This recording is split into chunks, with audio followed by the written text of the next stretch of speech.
Emmanuel, présent au milieu de nous, merveilleux Sauveur, Jésus-Christ, Emmanuel, Jésus, merveilleux Sauveur, Dieu Tout-Puissant, Dieu de majesté, agneau de Dieu. Tu es le lion de Juda, agneau immolé pour nos péchés. Tous les cieux chantent tes louanges. Toute la création s'incline pour t'adorer. Assis éternellement sur le trône, tu es le même hier, aujourd'hui et éternellement. Combien merveilleux et beau tu es. Tu es la gloire de Yahweh. Tu es Yahushua Hamashiach. Tu vis éternellement. À genoux, nous t'adorons, lion de Juda et l'agneau de Dieu. À genoux, nous t'exaltons, toi qui vis au siècle des siècles. Ton nom est au-dessus de tous les noms. Précieux Jésus, étoile brillante du matin, combien merveilleux et beau tu es. Je chanterai et publierai tous les jours le beau nom de Jésus. Alléluia. Amen. Alléluia. Amen. Acclamons pour le beau nom de Jésus. Alléluia. Asseyez-vous un instant, bien-aimés. Je rends toute la gloire à l'Éternel, notre Dieu, pour ce moment merveilleux mis à part, pour partager sa parole. Je rends gloire à Dieu pour son autel qui me permet de tenir pour porter ces quelques paroles. Alléluia. Que l'Éternel soit glorifié. Bien-aimés, nous devons réaliser et comprendre ceci. Que cela soit fixé et attaché à notre cœur. Chaque parole que nous recevons dans ces lieux, par le patriarche, ou par les anges, ou directement par le Père, le Seigneur Jésus lui-même, ou par notre Dieu, le Seigneur Saint-Esprit, chaque parole contribue à nous enseigner comment exercer nos ministères personnels. Alléluia. Chaque parole que Dieu donne dans ces lieux, bien-aimés, ne négligez aucune parole. Cela est très important. C'est ce qui fait partie de l'eau qui nous prépare à chacun à son ministère. Lorsque le temps sera là d'exercer nos ministères, il y a des enseignements qui ne nous seront plus donnés. Le Seigneur notre Père nous prépare en tant que nous sommes pour nous préparer davantage dans le temps de manifestation qui est déjà là. Une parole que tu peux écouter aujourd'hui qui peut te sembler légère, mais il n'y a rien que Dieu dit qui soit léger. Ça peut sembler que cela ne te concerne pas, c'est vrai, aujourd'hui. Mais tu ne sais pas demain dans quelle situation tu vas te retrouver, qui va se référer. Pour résoudre la situation, tu dois te référer à cette parole. Alléluia. Faisons attention, bien-aimés. Ne négligeons rien que Dieu nous donne. Alléluia. Sous ce grand soleil, Dieu peut envoyer quelqu'un te donner un manteau. Tu vas dire, ah, le manteau avec la chaleur comme ça, je vais faire quoi avec? Dieu qui a envoyé la personne te donner le manteau sait ce qui va se passer le soir. Alléluia. En ce moment-là où il y a la chaleur et qu'on t'amène un manteau, tu peux bouder, tu peux mal comprendre, mal réceptionner. Mais Dieu qui connaît la fin avant le commencement, sait à quel moment le manteau là va te servir. On est ensemble? Romains chapitre 9 au verset 19, la Bible dit: aussi la création attend-elle avec un ardent désir la révélation des fils de Dieu.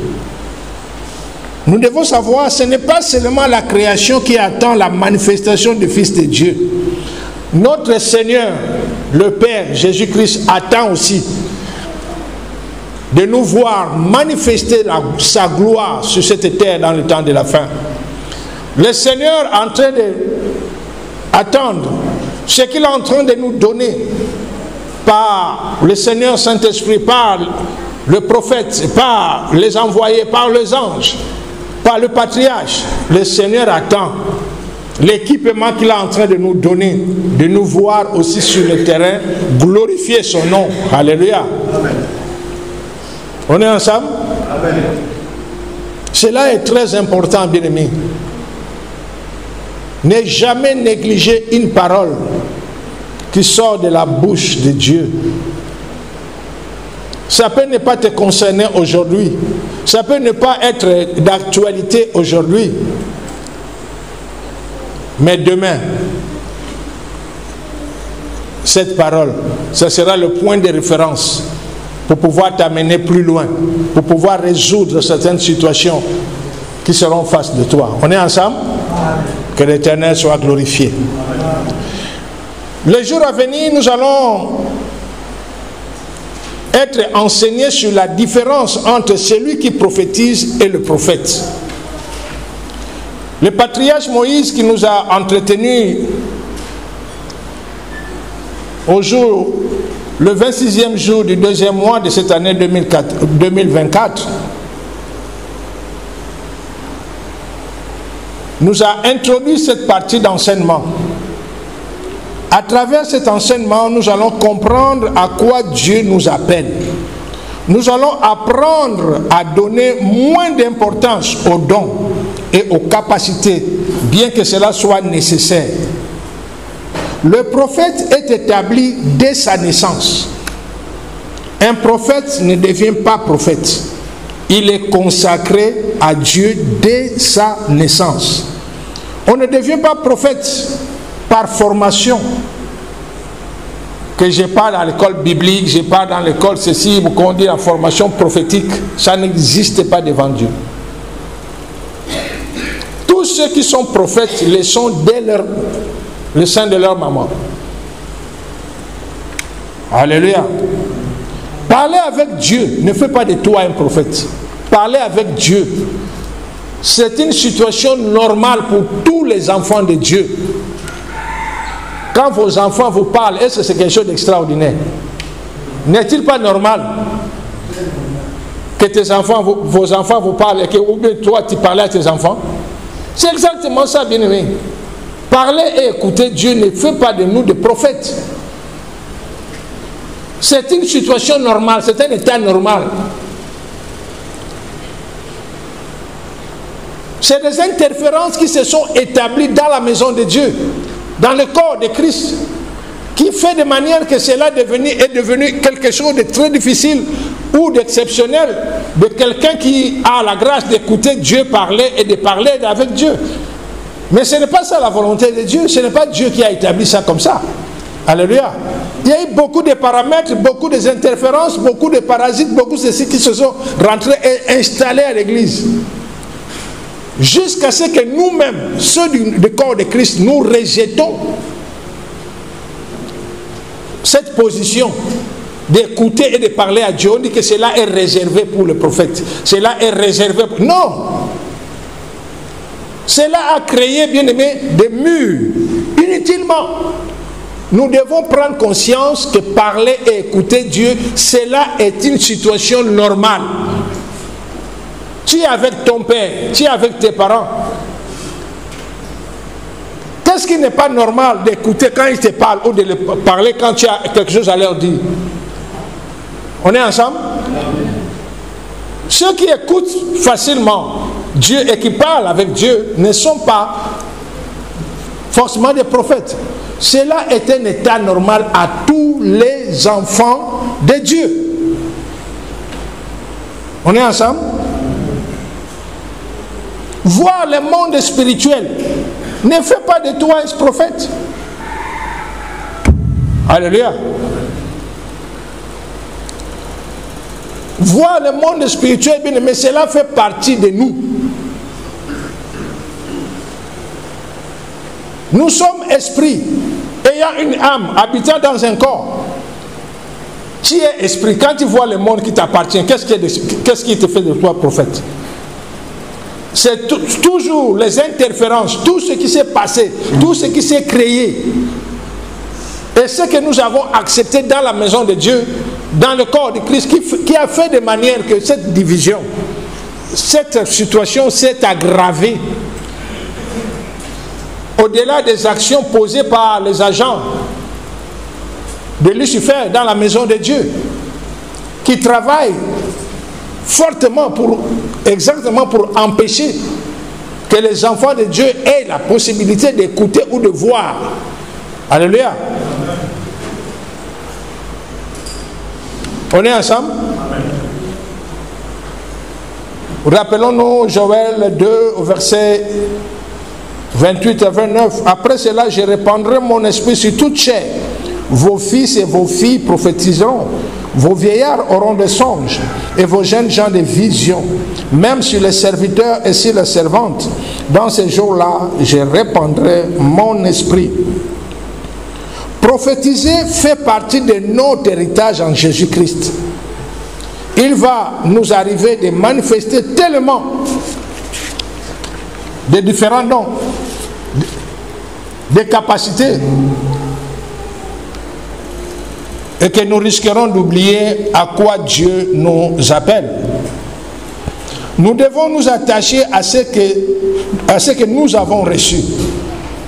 Et ce que nous recevons, nous devons chercher à le cultiver.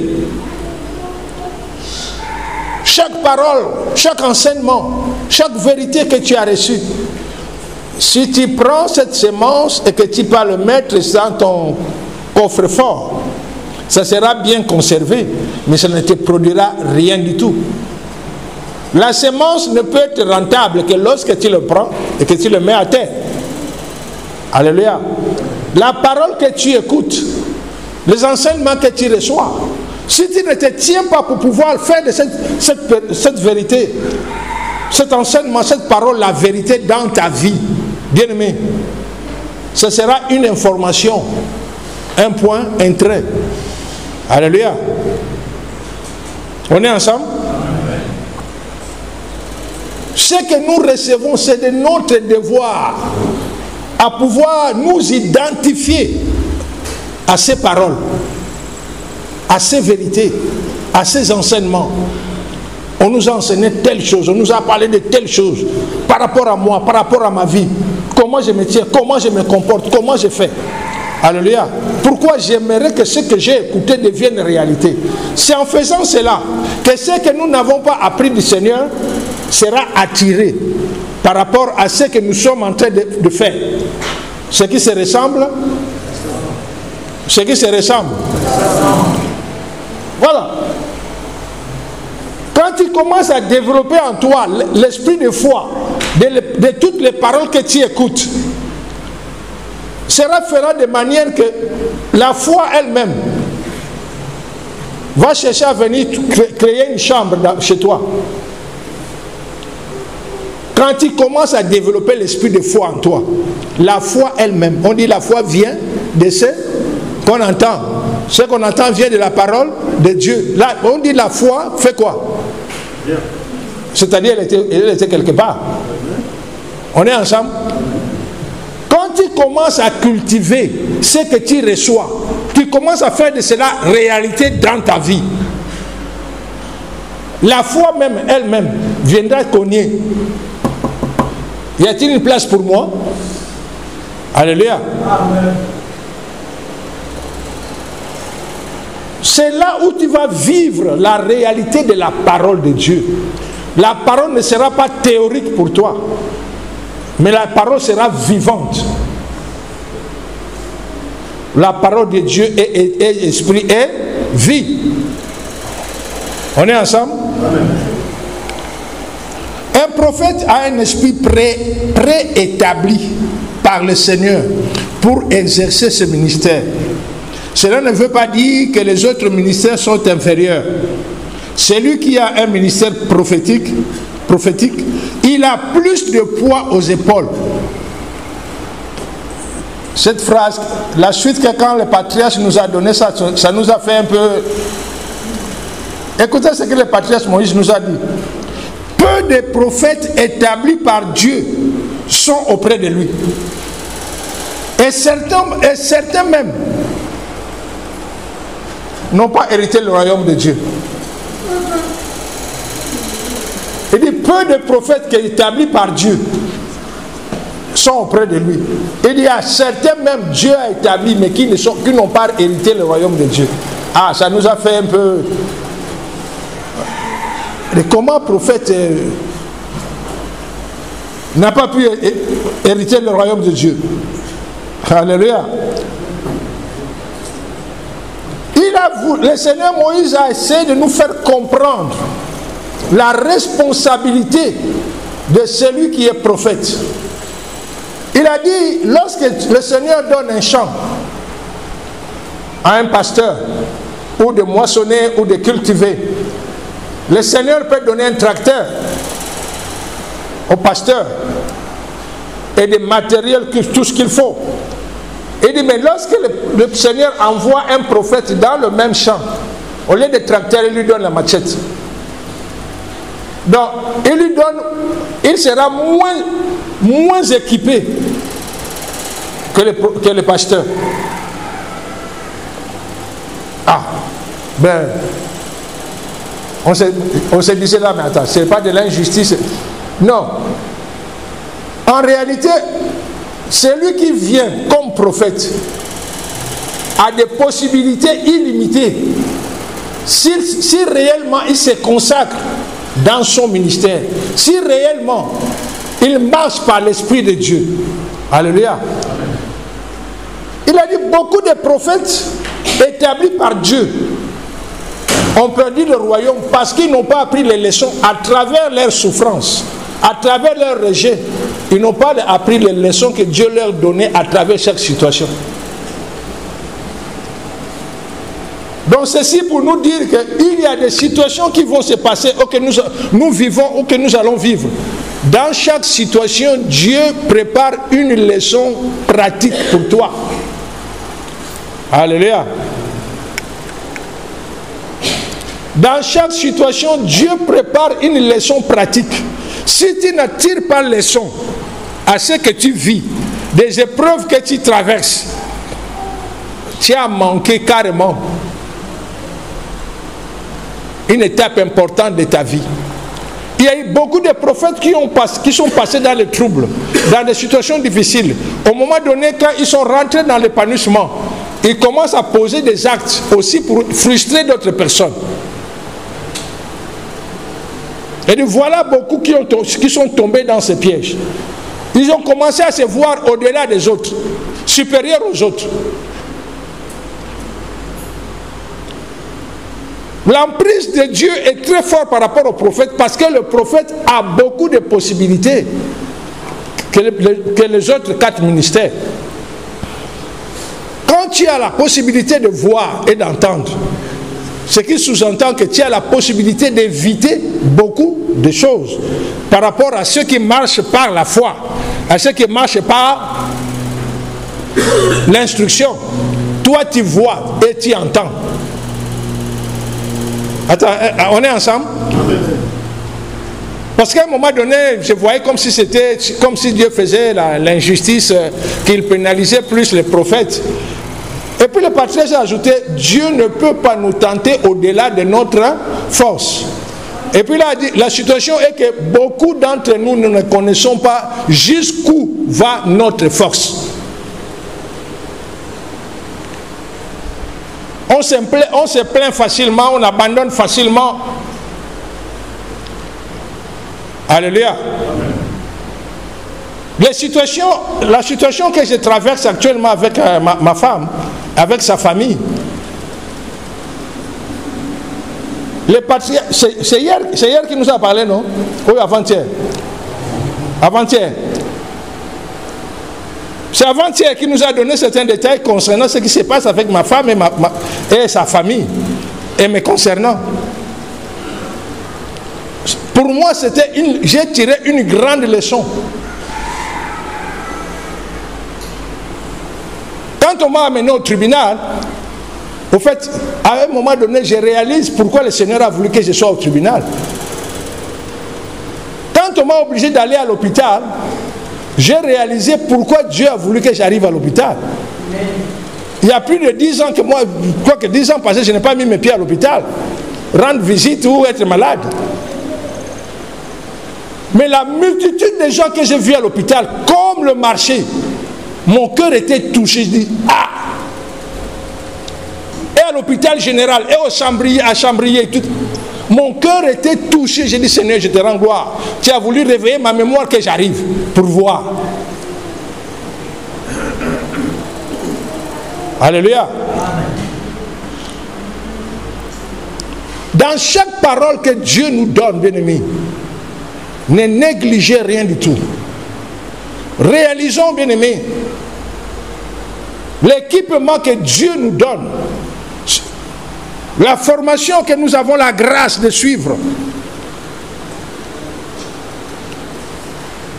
Nous aurons beaucoup. À qui on a beaucoup donné, on exigera beaucoup. Alléluia. On est ensemble?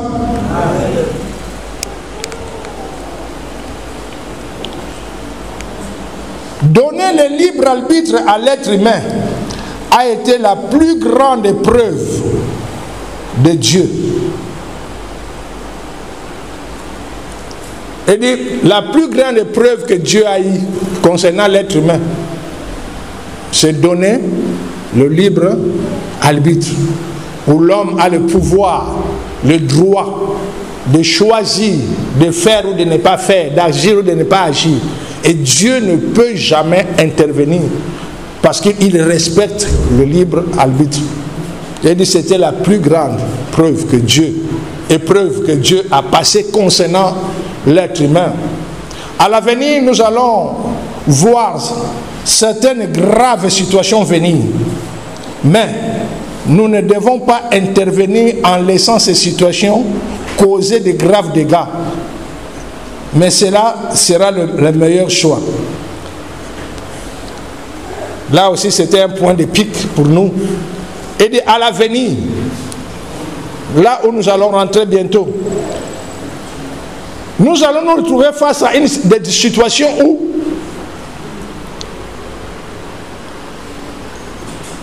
que nous considérons aussi graves. Nous voyons ce qui arrive, qu'il y aura inondation, qu'il y aura peut-être tempête, qu'il y aura accident grave où il y aura des morts. Humainement, il y a tout ce qu'il faut. La première réaction, c'est de chercher à intervenir, à éviter les dégâts. Mais le Seigneur nous amène à réaliser qu'il y aura des situations comme ça qui vont arriver et qui vont arriver, qu'on a le meilleur choix à faire, c'est de ne rien faire.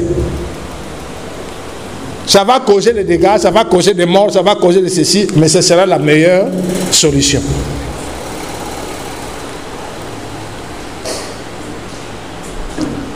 Il dit dans chaque situation qui arrive, il nous a dit dans chaque situation qui arrive, ne soyons pas pressés, n'utilisons pas notre réflexion humaine. Cherchons toujours la direction de Dieu. Alléluia. Et il y a des situations, il y a des problèmes actuels. Quand ça arrive, bon, c'est la parole qui disait s'adressait directement à moi, j'ai réalisé, de la réaction que j'ai eue face aux parents de ma femme. Elle dit, si tu ne peux pas supporter certaines choses maintenant, comment supporterez-vous le problème à venir? Il a dit, il y a des problèmes qui arrivent. Ce sont des problèmes qui n'ont jamais existé, mais qui vont se produire à votre temps.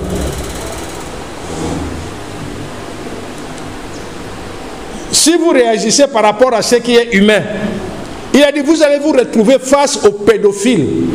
Vous allez sentir la douleur et la souffrance des enfants. Mais ne réagissez pas par rapport aux sentiments humains. prenez le temps de poser les actes qu'il faut pour pouvoir amener une solution durable. Parce que si on réagit que telle personne est pédophile, voilà comment elle fait, tu peux réagir à poser certaines actions, mais qui va régler le problème avec cet homme? Il y aura d'autres qui vont continuer à faire. Alléluia.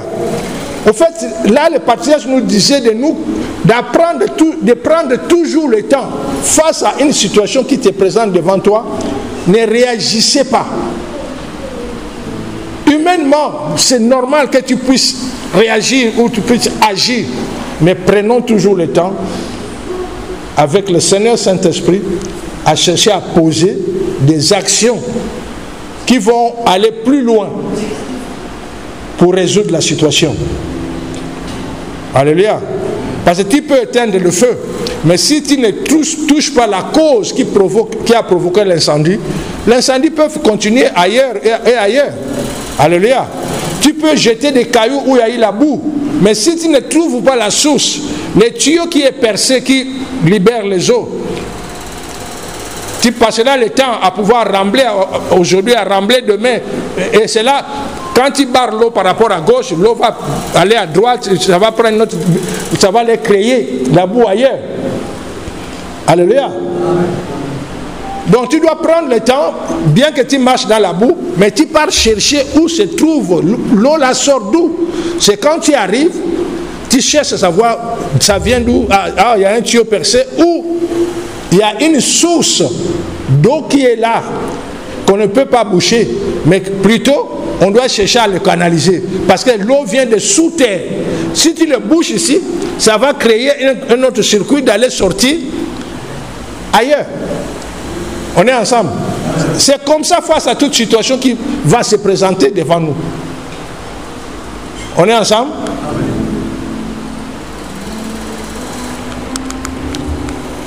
Les prophètes établis par Dieu dès leur naissance ne sont pas tombés parce qu'ils étaient faibles. Dans tout ce que nous allons entreprendre avec Dieu, si Dieu nous montre les épreuves qui nous attendent, cela va nous amener sûrement à échouer. Dieu avait promis la terre où coule le lait et le miel aux enfants d'Israël, mais il ne les avait pas prévenus que cette terre qui avait des géants. Parce que s'il a dit, je vais vous amener à Canaan où il y a le lait et le miel, mais ne vous en faites, il y a les géants là-bas, mais ne vous en faites pas. Hein? Non, on préfère encore rester ici. On souffre, mais les géants, donc tu nous envoies pour être tués. Il ne les avait pas dit qu'il y a les géants. La terre de Canaan où coule le lait et le miel. C'est quand ils sont arrivés qu'ils se sont retrouvés face à la situation. Le patriarche nous dit, les épreuves qui nous attendent, Dieu ne peut pas nous les montrer. Parce que s'il nous les montre, beaucoup vont se décourager. Au-delà de ce qu'il nous a donné comme puissance, comme autorité, comme pouvoir, il y a des épreuves, il y a des situations. Il nous a informé que le temps à venir, le cannibalisme sera accepté dans la société.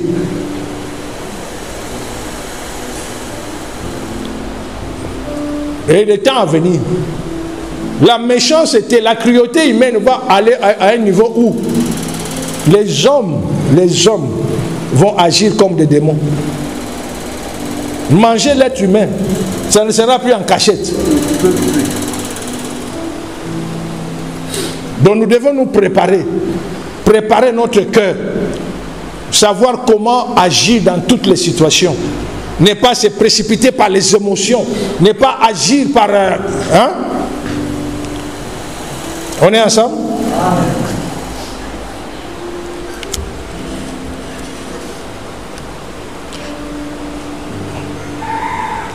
Dieu ne nous éprouve pas au-delà de notre force, mais malheureusement, nous ignorons par la plupart des cas la capacité de notre force, jusqu'où notre force peut aller.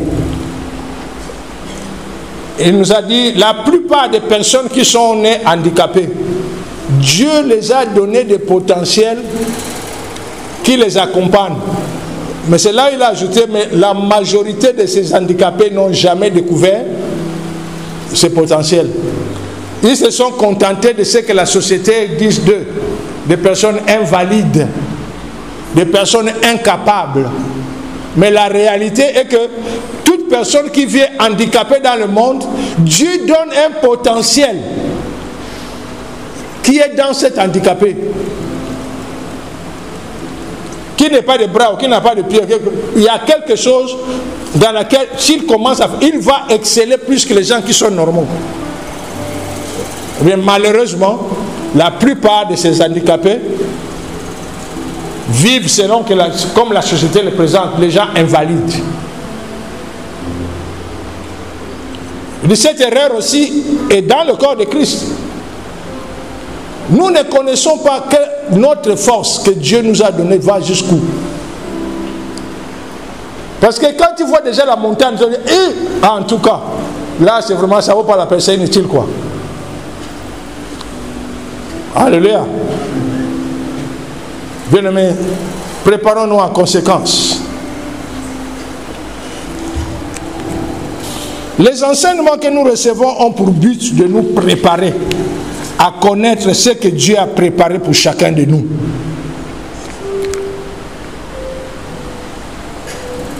À la fin, nous allons nous retrouver devant deux couloirs. Écoutez ceci. Nous suivons tous les mêmes enseignements. Nous recevons tous les mêmes révélations. Mais le Seigneur a dit à la fin, d'ici bientôt, il y aura deux groupes. Le premier groupe, c'est ceux qui seront dans le couloir de justice de Dieu. Le deuxième groupe, c'est ceux qui seront dans le couloir de l'amour de Dieu. Ceux qui seront dans le couloir de justice de Dieu, ceux-là, ce sont qui viennent régler les comptes. Ceux-là, c'est ceux qui se lèvent et détruisent.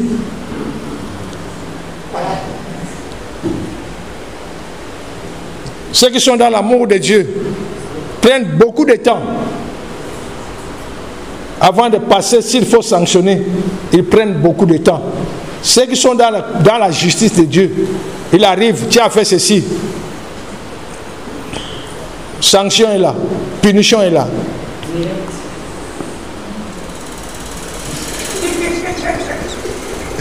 Alléluia. On peut déjà déterminer quel est son couloir.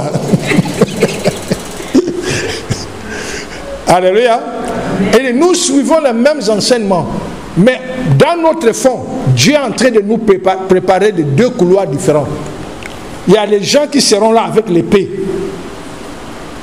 Il y a les gens qui seront là avec le cœur. Il n'y a pas un couloir qui est mieux que l'autre. Non. Chaque couloir a son importance. Mais ton intérieur va déterminer.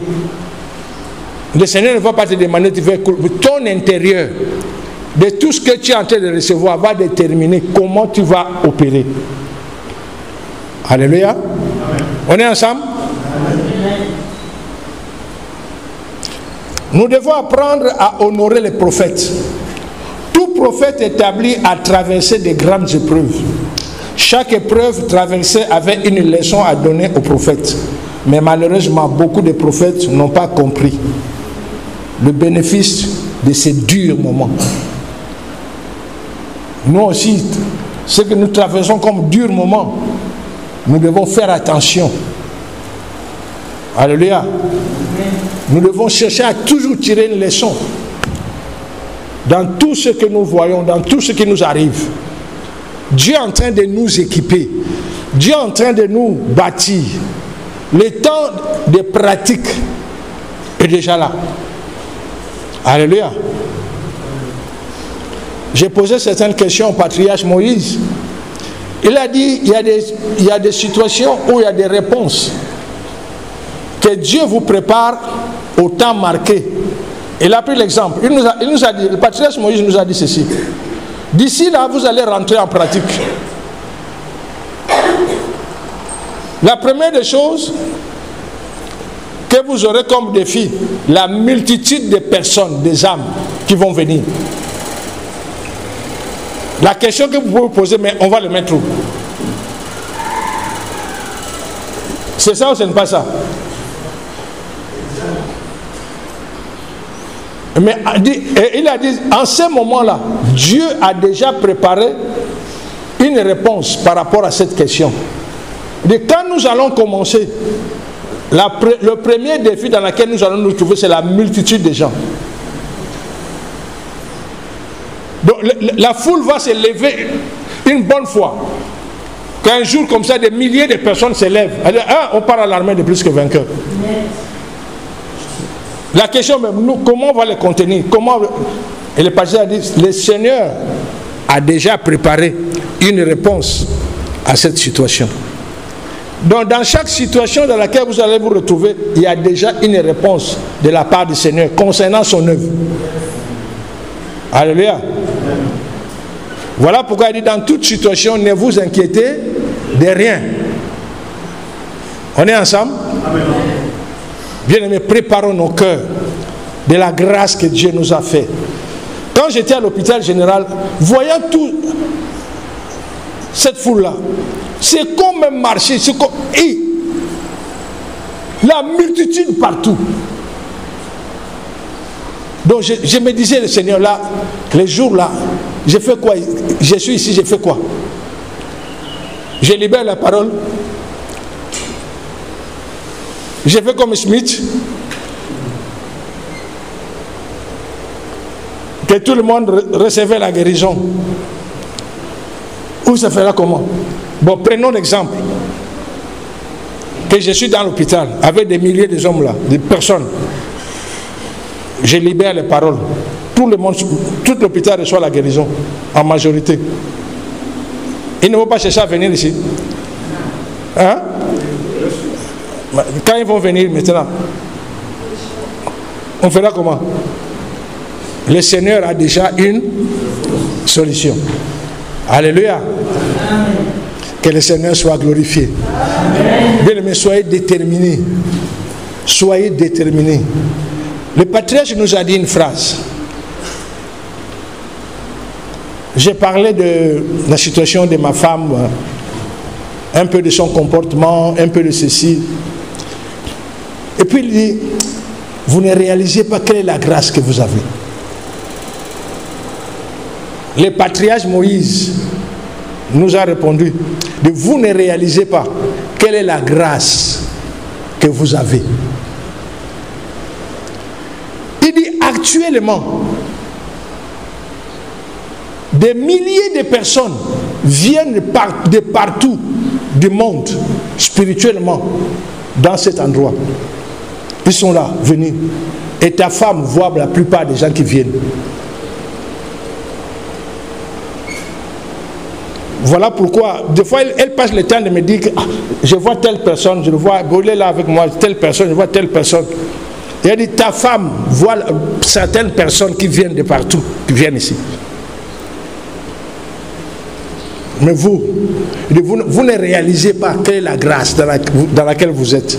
Il y a des milliers de personnes, des milliers viennent ici chaque jour. Ils sont là tout moment. Voilà pourquoi la maison de Dieu, tout ce temps, ça ne se ferme pas.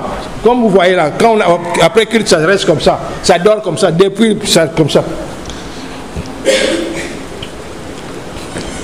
Bien-aimés, les temps arrivent où Dieu va enlever le bandeau de nos yeux, où nos yeux vont voir la vérité. Alléluia. Chacun à son niveau. Alléluia. Dieu ne fait pas d'injustice. Rappelons-nous ce qu'il nous a dit. Nous allons tous, ou la plupart d'entre nous allons arriver. Il y a ceux qui vont arriver, mais qui ne vont pas manger le fruit. Il y a ceux qui vont arriver, qui mangeront le fruit, mais que les fruits là seront amers dans leur bouche. Et il y a ceux qui vont arriver, qui vont jouir du fruit. Cela ne dépend pas de Dieu, cela dépend de toi. Comment tu marches et tu embrasses le ministère. Que le Seigneur soit glorifié. Lèvons-nous, bien-aimés, bénissons l'Éternel pour ces quelques mots d'exhortation, ces paroles d'encouragement.